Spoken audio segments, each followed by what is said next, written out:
Good morning. Today I'm going to take you through some interesting things to grow to put into bouquets, and maybe there might be some things amongst this mix that you haven't thought of before. But this is something I get a lot of joy out of, putting little unusual things in bouquets so that people go, oh, look at that, or oh, what's that? So let's go through it. We'll start here. The first one is asparagus, which sounds really weird. It's not actually the plant, like the vegetable that we're putting in the bouquet. It's after that vegetable has gone to seed. Not gone to seed, but you've left it too long and it's turned into asparagus fern. And it's the actual asparagus fern. Now, we're at the end of our season, so I don't have amazing specimens to show you over in the asparagus patch, but I do have a couple of little rogue ones that are growing in our lawn, so I'll show you this. This is the asparagus fern. This is how it looks once it's growing, and it really looks beautiful in a bouquet as a really interesting foliage. I've used it up against a lot of different flowers. This will be looking like this during the summer months. So sort of early spring, you can pick your asparagus. If you don't pick it, this is what the asparagus stem will turn into. If we look down here, you can see that these were the asparagus stems. They've now gone hard. They're very woody now. So I didn't pick them, and now they've turned into this beautiful foliage. Little side note, maybe you don't know, but these tiny little pieces here, you can eat them. This whole thing's edible.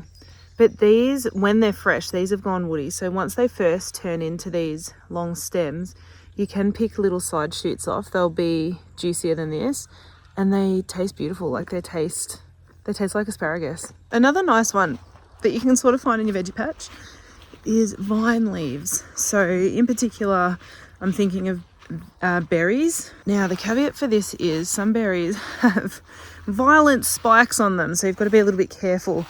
But if you put in some of the thornless varieties, especially raspberry leaves, they look beautiful in a bouquet. And if you pick them at the right time, you can get them with the raspberries hanging off them.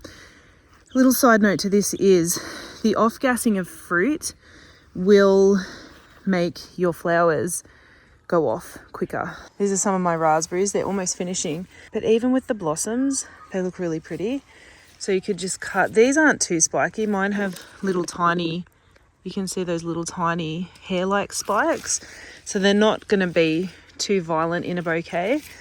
But it's a very, very pretty type of foliage. It's a bit different because it's angular, a bit more angular than a lot of foliages we're used to using. It is finished off. I love using bits and pieces that have something about them. So another one is citrus, and they can look so cute. I'll show you some citrus that's hanging off our tree right now. These look very, very cute, sort of dangling over the edge of an arrangement. And even when they're a bit smaller and a bit hardier, you can have them sitting up in a bouquet. I'm just going to find some here. So I've got some nice stems there. The thing to keep in mind is they are quite heavy. And this is a lemonade tree. They do have kind of spikes on them. So you do want to proceed with caution.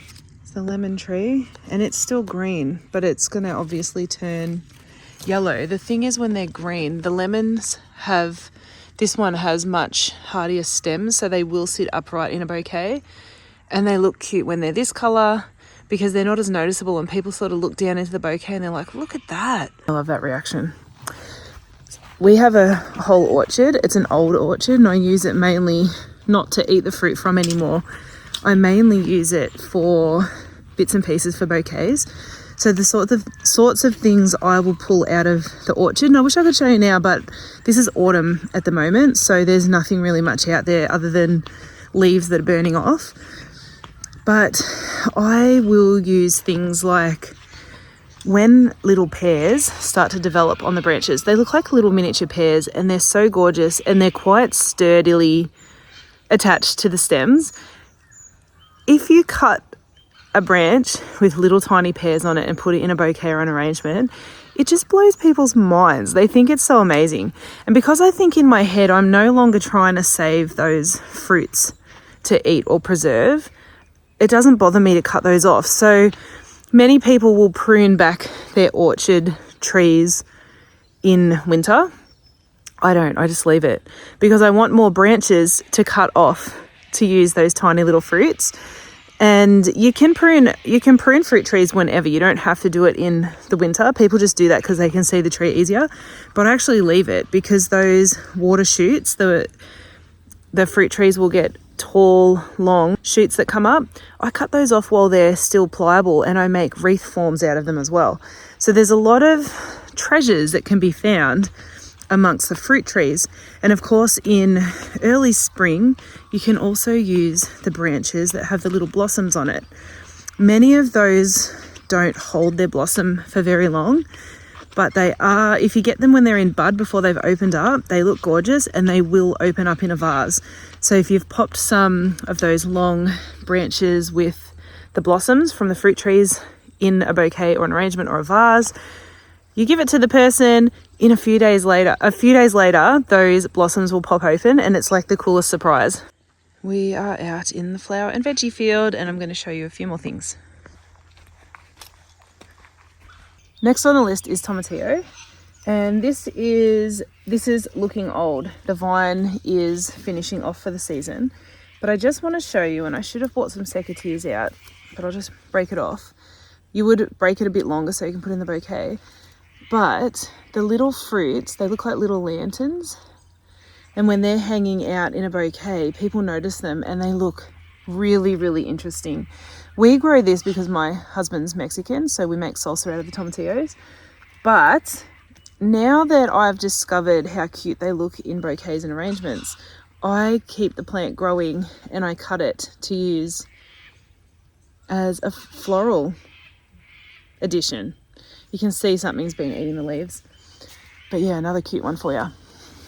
I know this doesn't look like a pumpkin patch, but this is my pumpkin patch and I've been growing tiny little mini pumpkins. These are called Baby Boo and I've been sharing them all season. This is one these are actually the perfect size to pick. The vines are dying off because like I said, it's autumn. But these gorgeous little white pumpkins, I've been gluing on sticks and putting them in bouquets. And it's another little fascinating thing when people see it. It's almost like they can't not buy that bouquet. They have to buy it because it's so interesting.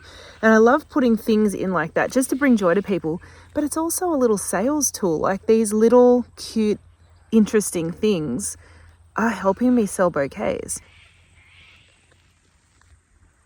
There are many things out in your garden that if you really look around and think about, could I use this in a bouquet? Absolutely usable.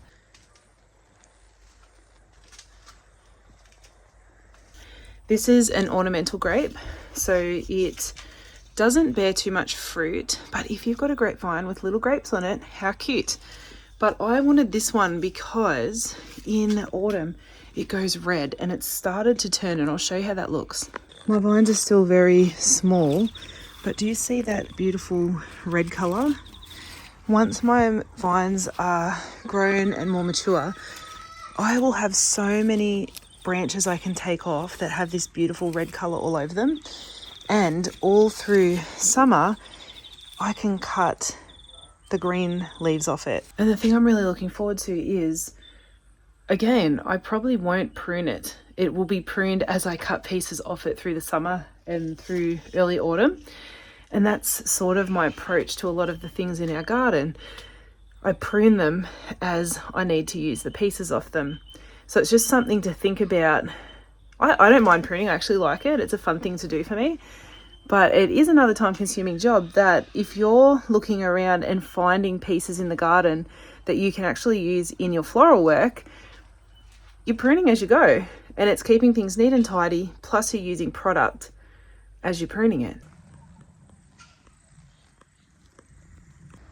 The next is corn. And I know what you're thinking. How on earth am I going to use corn in a bouquet? Well, stick with me. The birds have come in and sort of had a good go at the end of my corn, but let's see if there's a husk. Let's get it.